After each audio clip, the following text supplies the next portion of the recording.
Assalamualaikum warahmatullahi wabarakatuh. Bapak dosen yang terhormat, saya akan menjelaskan tentang sedikit dari keterangan terjemah Al-Quran, yang mana terjemah Al-Quran itu terjadi karena tersebarnya umat-umat muslim di dunia, sehingga membutuhkan bahasa-bahasa Al-Quran yang sesuai dengan bahasa mereka masing-masing.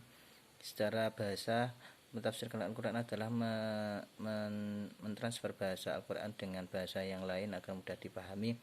Secara istilah itu menurut Imam Al-Zarqani itu mempunyai empat pentafsiran. Yang pertama, menyampaikan sesuatu ungkapan kepada orang lain yang belum diketahui. Yang kedua itu mentafsirkan sebuah ucapan dengan bahasa yang sama atau dikatakan mensyarai, seperti itu. Yang ketiga itu adalah mentafsirkan dengan bahasa yang lain. Yang keempat itu memindah atau mengganti suatu ungkapan dalam satu bahasa ke bahasa yang lain. Macam-macam terjemah dalam Al-Quran itu, yang pertama adalah terjemah harfiah atau lafziyah, yaitu adalah memindahkan suatu isi ungkapan ke bahasa yang lain dengan mempertahankan susunan kalimatnya. Yang kedua itu terjemah maknawiyah atau terjemah tafsiriyah, yaitu mengungkapkan sebuah kalimat dan menjelaskan artinya secara dengan bahasa yang berbeda dengan tanpa mempertahankan susunannya. Sedangkan perbedaannya, yang pertama itu tafsir itu seringkali menggunakan bahasa yang sama. Cara tafsiriyah itu kebanyakan itu mentransfer ke bahasa-bahasa yang lain yang dikehendaki. Syarat-syarat orang yang menerjemahkan Al-Quran itu harus, yang pertama harus muslim tentunya. Yang kedua harus sifatnya itu adil dan sikoh, bisa dipercaya, kebenarannya itu bisa diandalkan. Yang ketiga itu adalah menguasai dengan bahasa Arab yang baik dan bisa menerjemahkan dengan bahasa yang baik pula, yang lugas. Yang keempat itu berpegang teguh pada prinsip-prinsip pentafsiran Al-Quran dan memahami beberapa fan-fan ilmu yang berhubungan dengan tafsir Al-Quran seperti nahwu, balaghah, ma'ani dan sebagainya. Itu asbabun nuzul juga itu.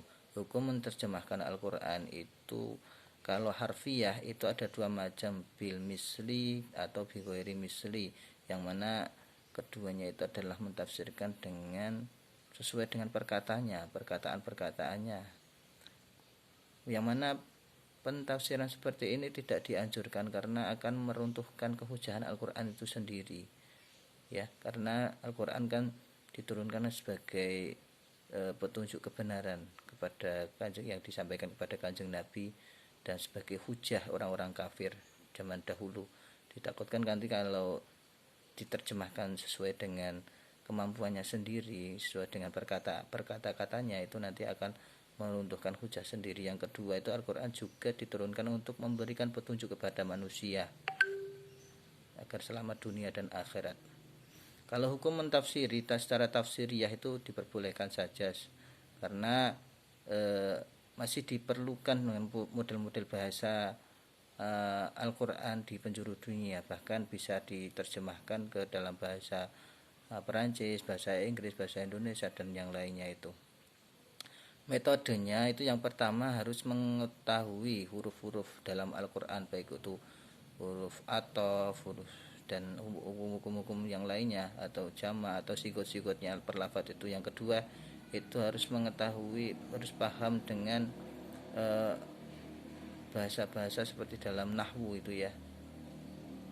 Yang keempat, yang selanjutnya itu harus memperhatikan paham dengan kalimat-kalimatnya, baik itu kalimat fi'il, kalimat isim dan sigot-sigotnya seperti zaman makan, seperti itu. Yang keempat itu harus mengetahui akar kalimat sehingga akan jelas terjadi maknanya. Maka harus mengetahui asbabun nuzulnya juga. Urgensi menerjemahkan Al-Quran itu sangat penting sekali, ya, karena itu adalah membantu orang lain untuk memahami Al-Quran di beberapa penjuru di dunia, sehingga mereka akan mengetahui makna Al-Quran dan bisa memahaminya dan mengamalkannya. Mungkin seperti ini saja. Kelebihan ini Pak dosennya, maaf. Terima kasih sekali atas perhatiannya. Wassalamualaikum warahmatullahi wabarakatuh.